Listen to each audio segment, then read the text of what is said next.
Hello? Hello? Podcast Network Asia. It's that time of the year again! Anyong mga K-drama pamangkins!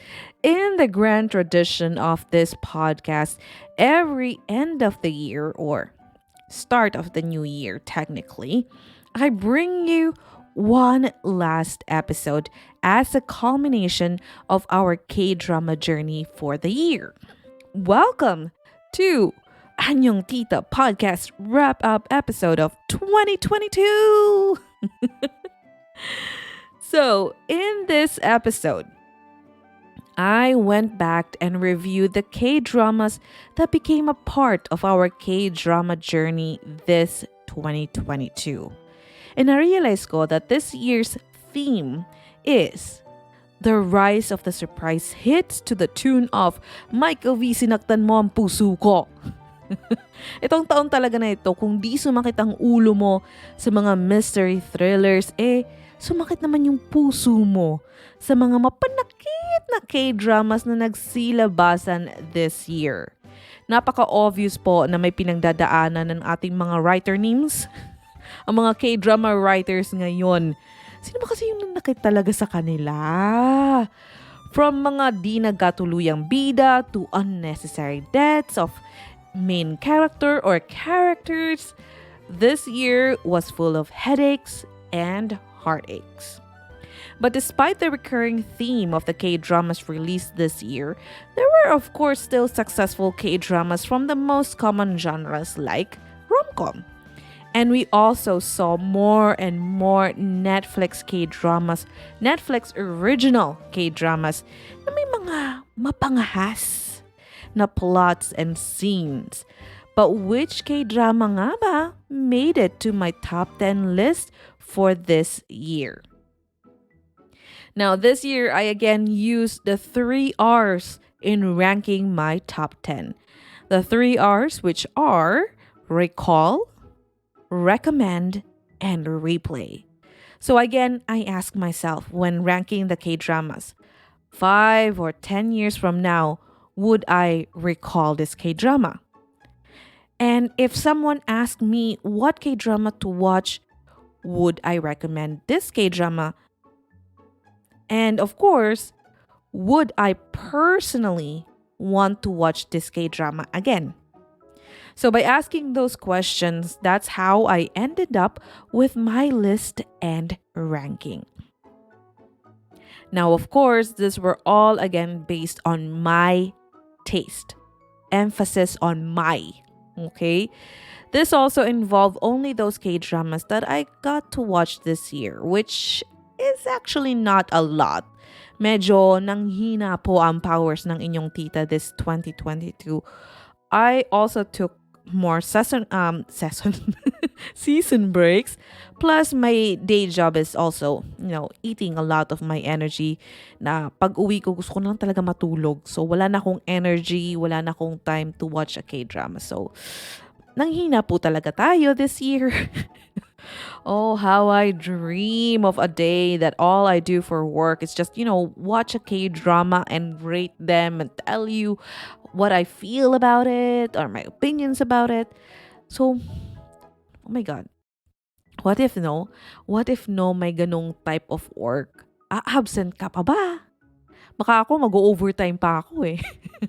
But enough of that. Let's start this episode because this is going to be a long one because hey, this is the Anyong Tita podcast wrap-up episode of 2022. Coming in at number 10 is one of the K-dramas that really gave me headaches. It's the K-drama Little Women.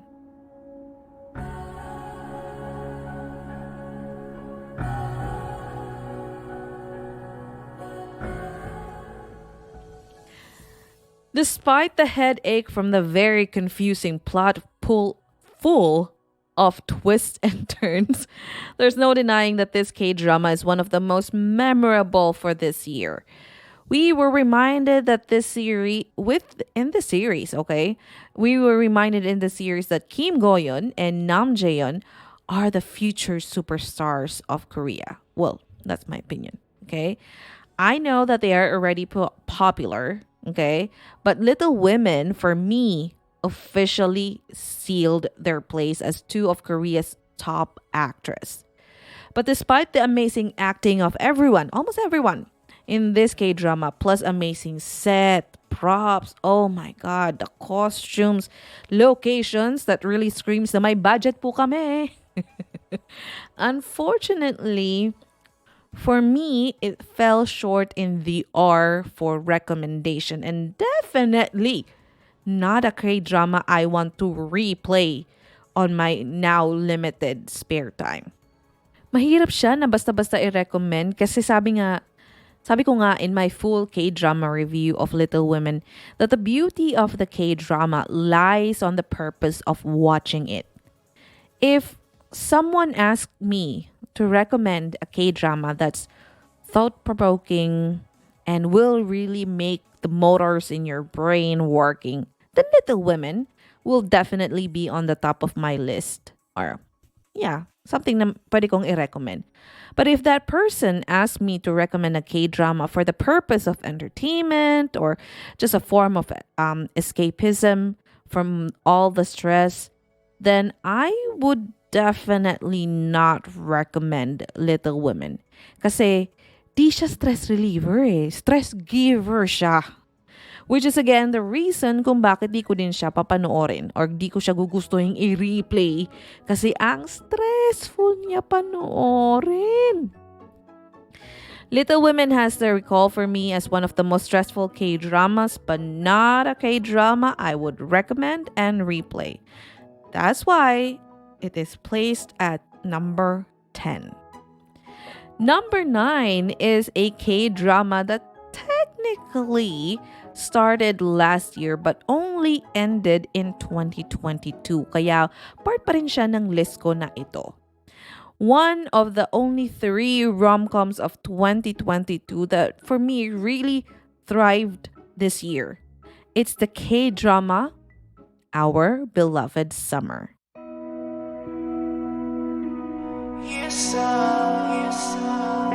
Sorry, I'm gonna leave. I'm driving so. This K-drama, just like its poster and just like its promotion, it was light to watch. Truly relaxing and a stress reliever. It has the right amount of romance and comedy, and Choi Woo-shik and Kim Dami were very cute as a pair. So definitely check siya for the R for replay. Actually, recently lang, pinanood ko ulit siya. So, yung mga ilang kilig scenes niya because I remember how happy I was just watching it. And kahit ilang beses ko na siya inulit, I still felt the same happiness. Now, why is it number 9 only? Well, truth be told, the K-drama was overall forgettable for me. If I was not reminded about it, I wouldn't really recall on my own this K-drama. So probably it would not be one of the K-dramas that I would immediately think of when someone asked me to give them some recommendations. It's light and the plot of enemies to lovers is one of the classic and most used tropes. If anything, the most memorable for me from this series, okay, is the job of Woo-shik's character, which is unique. In the first time kong makapanood ng K-drama na may ganoong type of work. I don't know what to really call him, but I know he's an artist. Ballpen something? Kasi ballpen lang ang ginagamit. I'm not so sure. Anyway, I just remember that I really loved the artworks that was I think they were specifically created for this K-drama. I'm not so sure. All I know is that I actually loved it so much that I even searched up the real creator of those artworks and even attempted to save up to buy one of the designs in the K-drama. Kaso ang mahal, ma'am. Tapos may mga import tax pa. So wait, Wiz ko afford. Hindi ko kineri ang mahal. Anyway, but despite all of those things, our beloved Summer still made it to my list and is number 9 because of the beautiful OST and the light and warm romance of the story. Moving on to number 8, the other K-drama that gave me the worst headaches of this year, plus an extra heartache, is Lee Jong-suk's comeback K-drama, Big Mouth.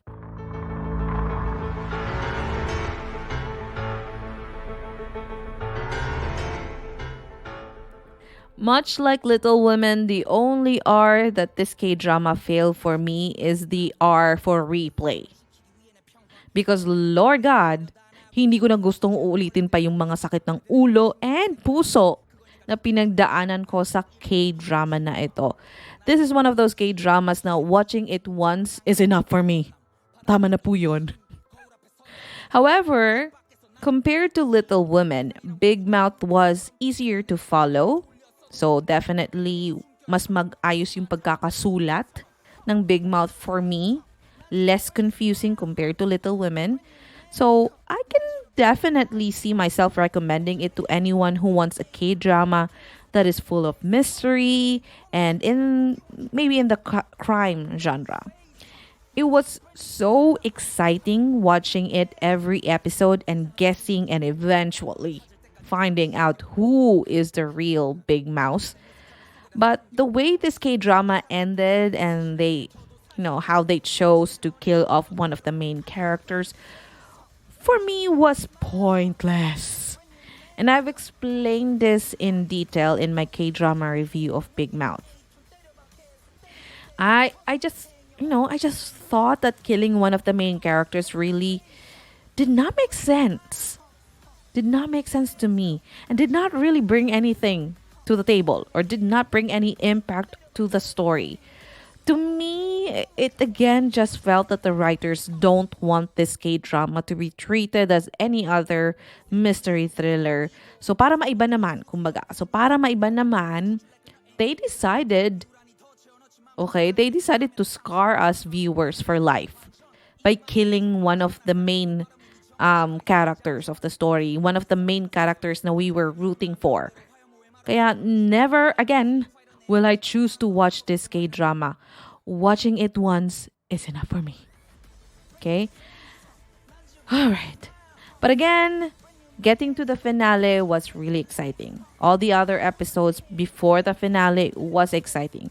Every episode will make you want to watch the next one already because gusto mong malaman kung anong nangyari.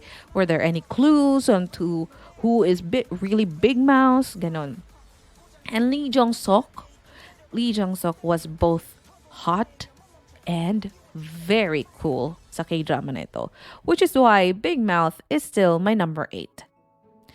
My number 7 may surprise you because this is a favorite. I know this is a favorite of a lot of people. Probably number 1 mo pa siya. But again, let me remind you that this is a list I created and the ranking is according to my taste. Anyway, my number 7 is the K-drama. Oh my god. 2521. Sorry.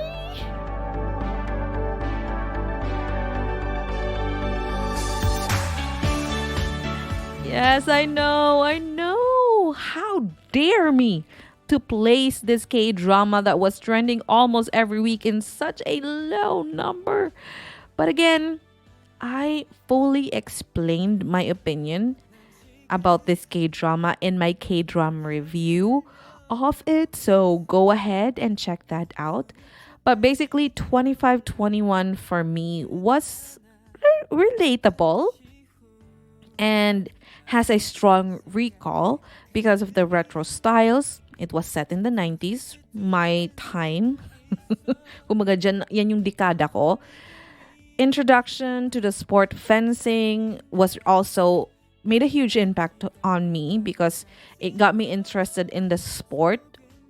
The last time I was interested with it when Richard Gomez was actually playing for it. And I think, I don't know if Olympics ba siya, nakaabot ba siya ng Anyway, that was the last thing I really focused or really thought about fencing. But this K-drama reintroduced the sport of fencing to me.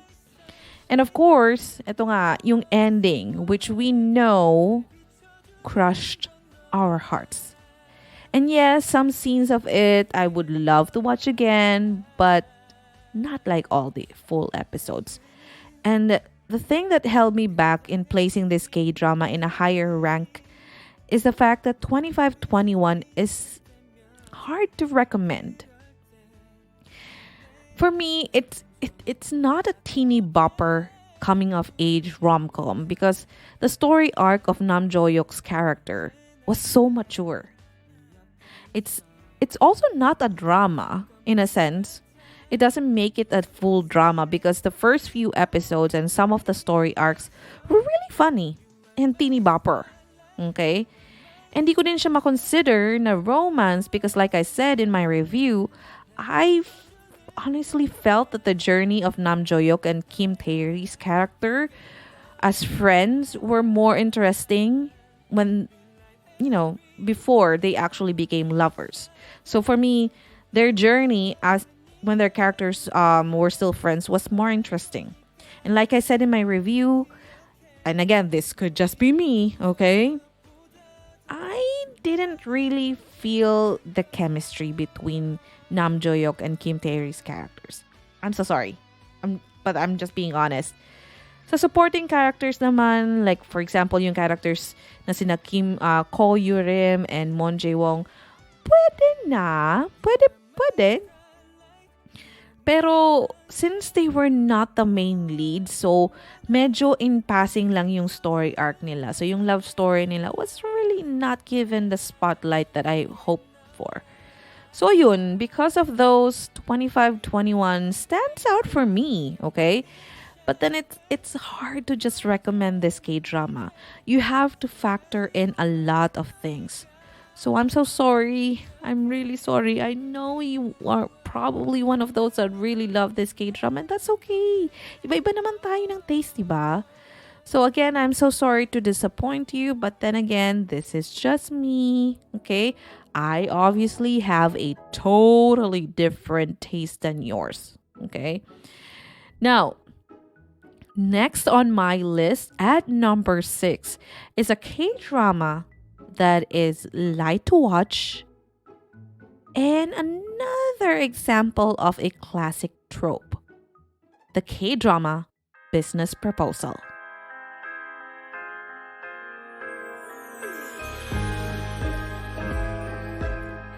Hear me out. Yes, I know that this K-drama did not offer anything new.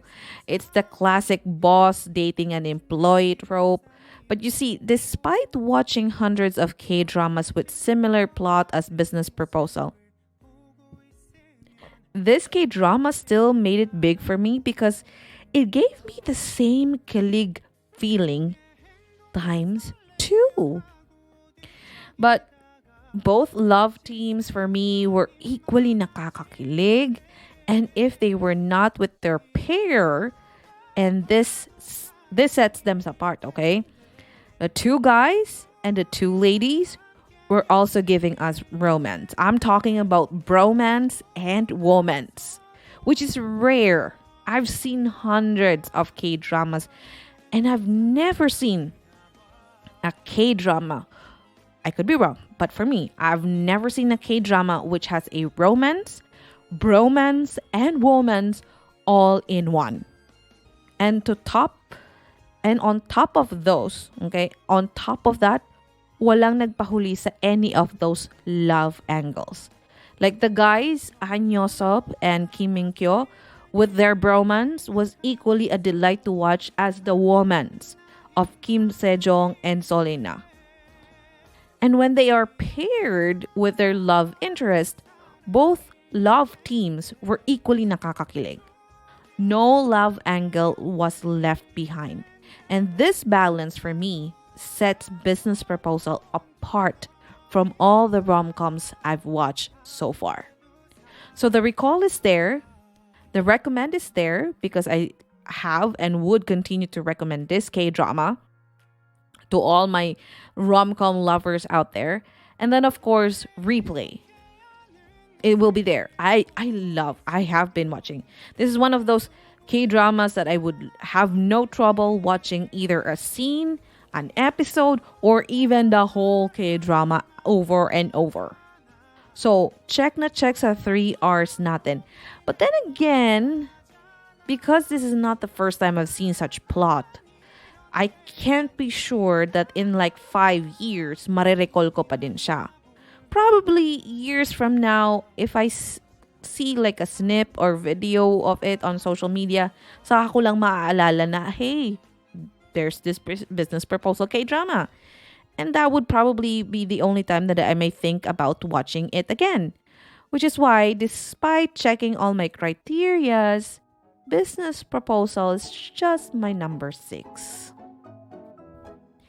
Now let's move on to the other half of the list.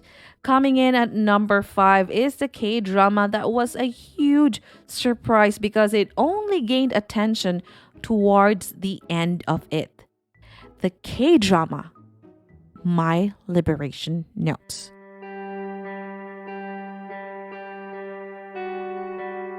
What started as what people predicted as Kim Jae-won's worst K-drama, sabi pa nga nila flop daw, My Liberation Notes surprised everyone when it started gaining attention. I was one of those that was suddenly surprised to see all this buzz about this K-drama. Before the K-drama aired, I knew about it and the premise because I was following the news about my baby boy, the love of my life, current love of my life, Son Seok-koo, who I have an enormous crush ever since the K-drama Be Melodramatic. And when I saw that the cast consists of top actors like Lee Min-ki and Lee El, and I read the premise, I knew it's going to be good. But I knew it wasn't for me because it's drama. Obviously, a drama. But one thing about me that you need to know is that I have a big FOMO. I have a big fear of missing out in terms of K-drama. So when this K-drama was all over my social media, even if it was drama, which is one of my most avoided genres of all time, the FOMO prevailed, and so I watched it. Now, I will not talk about my liberation notes in this episode because I already did in my full K-drama review, so just, listen to it if you want. But one thing I want to say again about this K-drama is that it has a very unique charm, which makes me only give it half a point for recommendation. But I will definitely try to push it to people because I felt that the K-drama needs to be watched by more people. In my K-drama review, I talked about how unique My Liberation Notes is because it doesn't have a story arc but like a story timeline. It's as if as viewers we picked into the lives of these people. We went through their journey as if we were part of their lives. And the romance, oh my god, the romance between Kim Jae-won and Son Seok-koo's character was such a slow burn. The chemistry and the oh my god kilig whenever Mr. Gu smiles. Diyos ko talaga. And this K-drama catapulted Son Seok-koo's character to stardom. Well, sort of stardom right now. He is getting a lot of endorsements. His TF increased. So, yeah, I want to say stardom. So, may recall din siya. But since this is a drama, I don't know about you, but I may not watch this K-drama again. Maybe a compilation, a snippet of the colleague scenes between the characters of Kim Jae-won and Son Seok-koo, but not the whole K-drama. Lord God, no. medyo mabigat siya para sa akin mga moms. So not really something I would recommend to those who just want to relax. So yeah, that's why. That's why number 5 ko lang siya. Next on my list at number 4 is the only fantasy K-drama on my list. Actually, it's the only fantasy K-drama that really made a huge impact or talagang mataas yung ratings if I can remember anything better. Anyway, it's the K-drama Alchemy of Souls.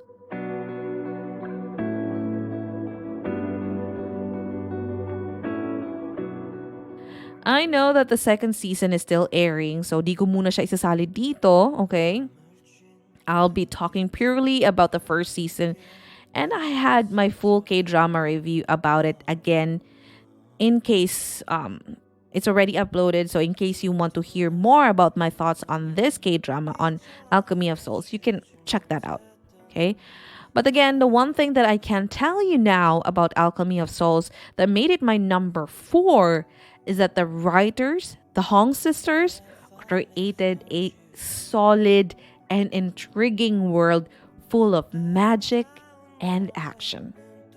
Yes, I have talked about my issues with it, which is really the ending of season 1 and the change of the actress for the main lead. But setting that aside, okay? Set aside muna natin yun. Alchemy of Souls gave us a world of pure imagination with characters in these beautiful costumes, sets that were created to make us believe that there really is this magical place, and special effects and CGI that really added to the visual feast. Amazing. Chef's kiss. So it is so easy for me to recall and recommend this K-drama to anyone who wants to watch a K-drama for whatever reason. You want a K-drama with mystery and action? Alchemy of Souls. You want the coming of age K-drama? Alchemy of Souls. You want a tale about an underdog that rose to be a powerful warrior? Alchemy of Souls. However, because like I said, I have a huge issue about the ending and the change of actress, Alchemy of Souls only ranks number 4 on my list. Unfortunately. Okay? And it's not that bad, okay? Considering all the other K-dramas that we released this year, number 4 is really not bad for Alchemy of Souls, considering, again, the last episode of season 1. So, that's just, again, purely on the season 1. Hindi pa natin kasali dito yung nangyari sa season 2. So, that's for another topic or another season. At number 3. Number 3 is a K-drama that I just watched and talked about. And ever since I watched it, I can't help myself talking about this K-drama. It's a K-drama Under the Queen's Umbrella.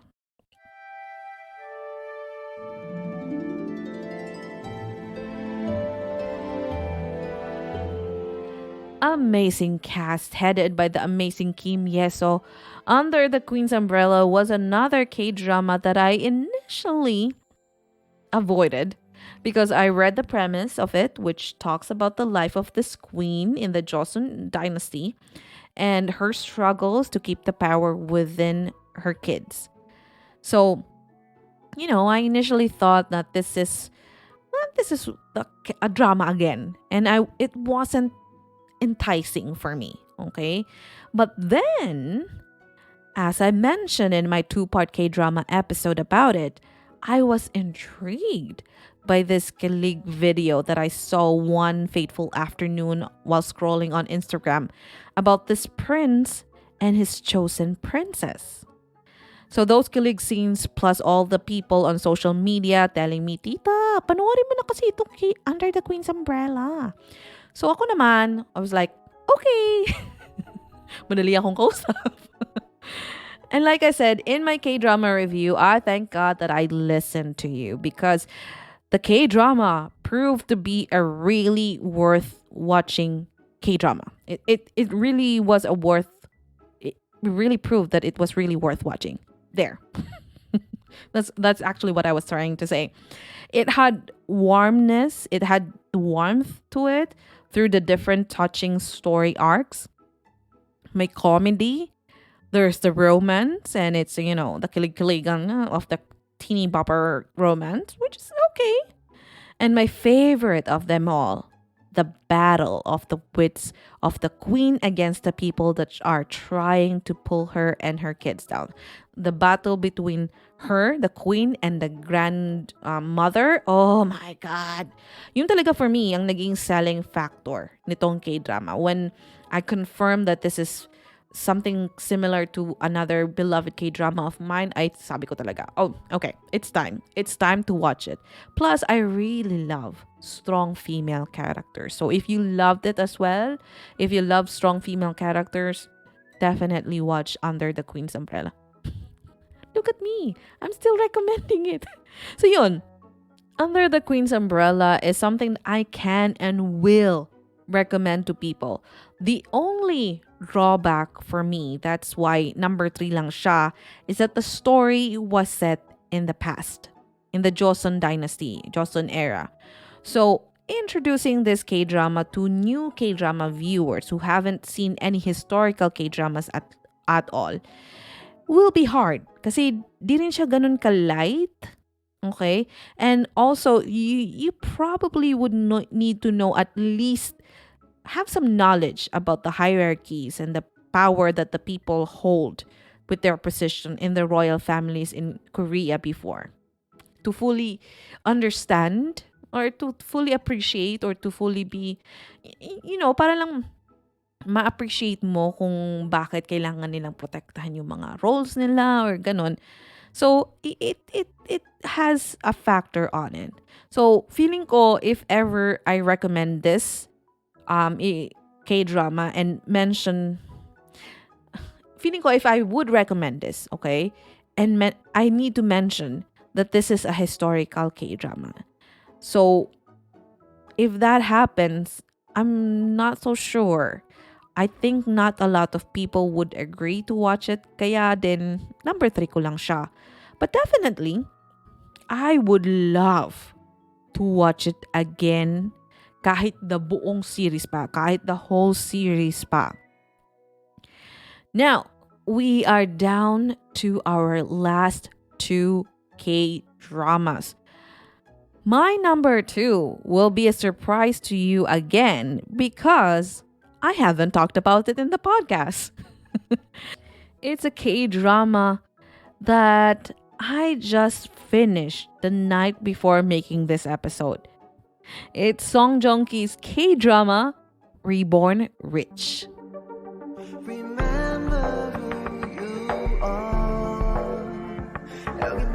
Oh my God.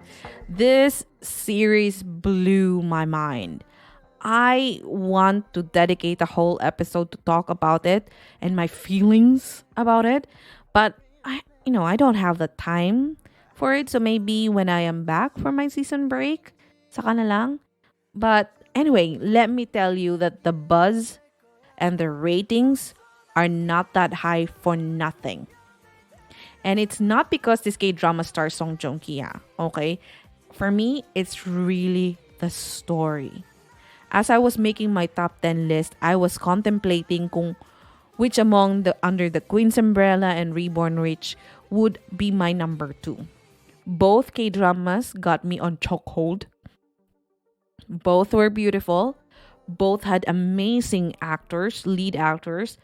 But I think what made me decide to give the rank number 2 to Reborn Rich is the complexity and the effort of the writers that the writers had to put in for this K-drama without leaving any holes. Wala pong butas. For me, wala akong nakitang butas sa kwento nitong K-drama nito. I mean, tying up a fictional story with real-life events plus a present and past storyline that should tie up together at the end of the series was definitely not a small feat. But it amazes me that there was no loose ends. No unanswered questions. Like, for example, ang pinaka main question ko talaga while watching this K-drama is that how are these two characters connected? Bakit nagdikit ang kanilang buhay, di ba? And that was answered. At the end of the K-drama, I got my answer. There was no loose ends. I am really amazed. I bow down to the creator of the series and the webtoon it was based from. I cannot imagine the brainstorming that they must have gone through just to make sure that the story is solid. And solid talaga siya. Episode after episode, the twists and turns, my God. This is talaga yung reason kung bakit I decided to sacrifice my sleep and finish this in 1.5 days. I'm so sorry. I know I'm too old to do that. Pero this K-drama talaga was really amazing. I just can't simply wait to find out what happens on the next scene. Kaya talagang, anong tulog? What's sleep? Tinapos ko po talaga siya as much as I can.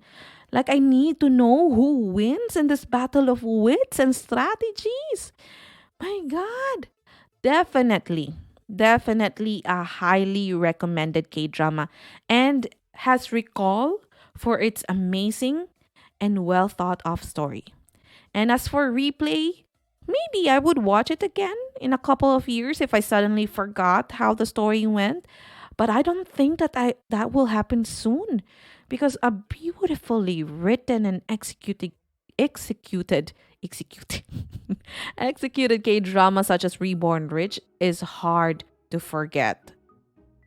And the only reason this is my number 2 and not my number 1 is because there's one thing that the number 1 has that this K-drama doesn't have. And for me to further explain that, I'll need to introduce you now to my number 1 K-drama, which you probably guessed already. It's a K-drama, Extraordinary Attorney Woo.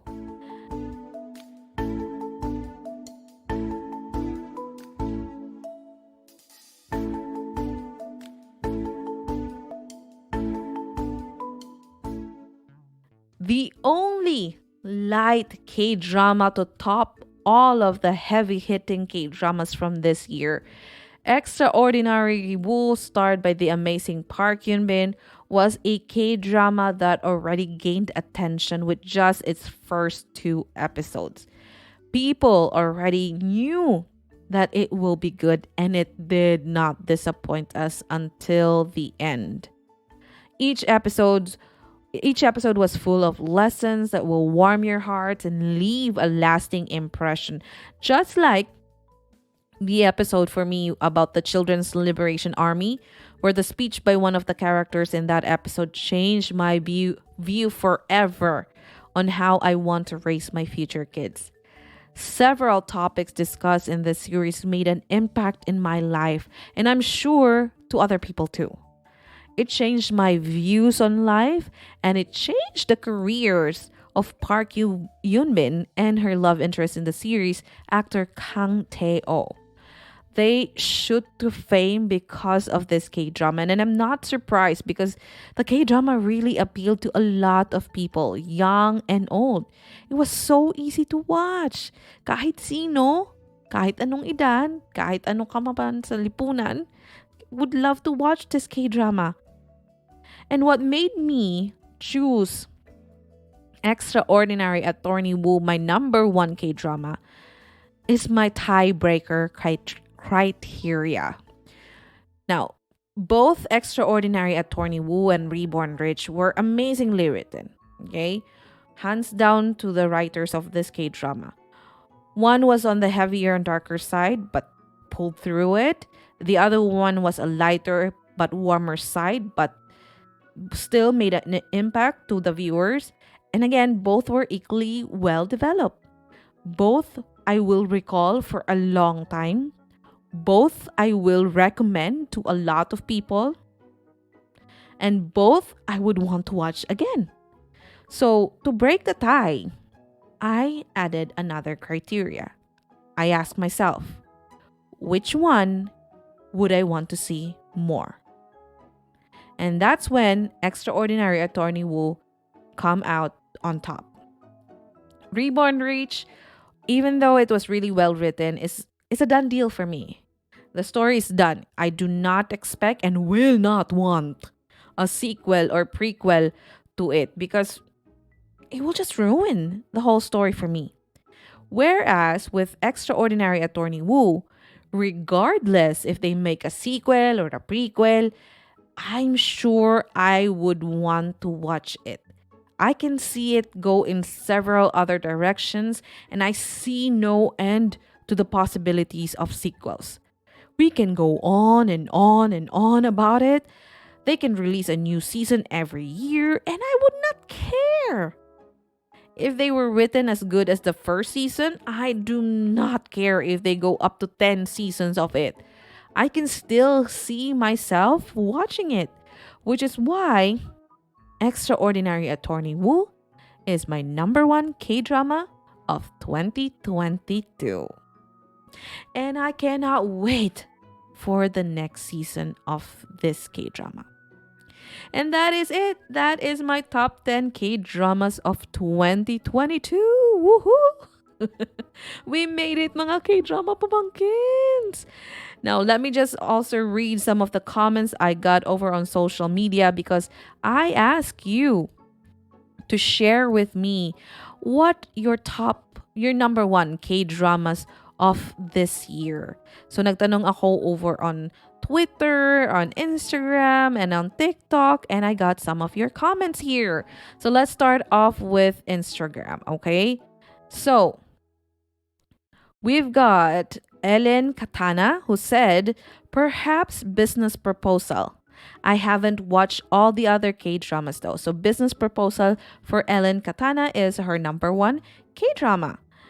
Moving on, let's check on our Instagram.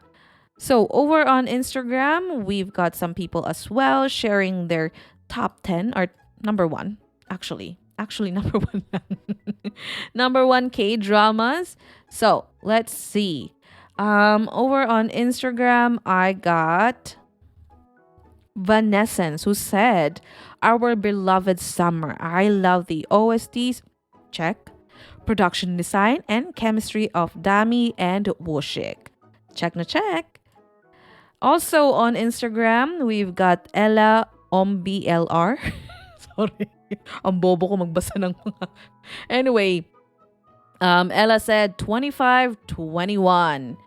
Moving on to Twitter, we've got Ivy Yee who said, my top one K-drama of 2022 is Extraordinary Attorney Woo. My heart is happy to wait every Wednesday and Thursday for the next episode. And we also got, for Extraordinary Attorney Woo and Reborn Rich, si Jed Alegado. Then also, on Twitter, we've got Jamie or at Jamie STRS. Bobo ko talaga. Anyway, Jamie. Hala, OMG, tita, ang hirap. Which is true, very mahirap po talaga maghanap. So she said she has two, Our Beloved Summer and 2521. Sabi niya, grabe yung chemistry ng cast and best OST. This drama are so refreshing that made you enjoy your youth and continue dreaming for the future. And yung tipong G, let's fall in love again, or ganun. Which is true. Nakakakilig naman talaga itong mga K-dramas na ito. So that's actually why they are still part of my list. So those are some of the comments that I got over on Twitter, Instagram, and Facebook. And like I said, you can definitely let me know again. If hindi ka pa nakapag-share ng iyong number one K-drama, let me know in the comment section on any of my social media accounts.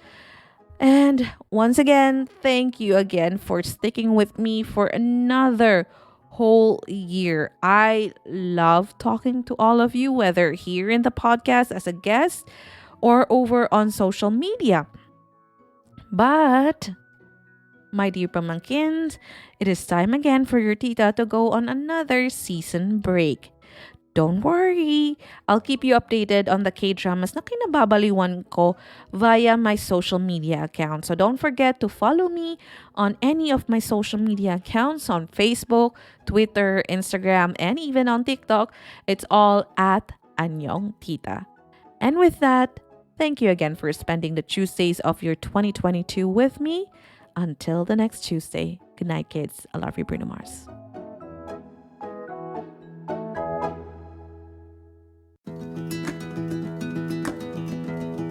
Kamsamnida! Thank you for listening to this episode. I hope you enjoyed it. Don't forget to rate us 5 stars. And if you want to be updated, make sure to follow the podcast, hit the notification bell, and also follow me at Anyong Tita on Facebook, Twitter, and Instagram so you won't miss out on anything. And catch our weekly deep dive K-drama conversations every Tuesday on Spotify, Apple Podcasts, or other podcast streaming platforms here at your favorite K-drama show with your favorite K-drama tita. Annyeong Tita!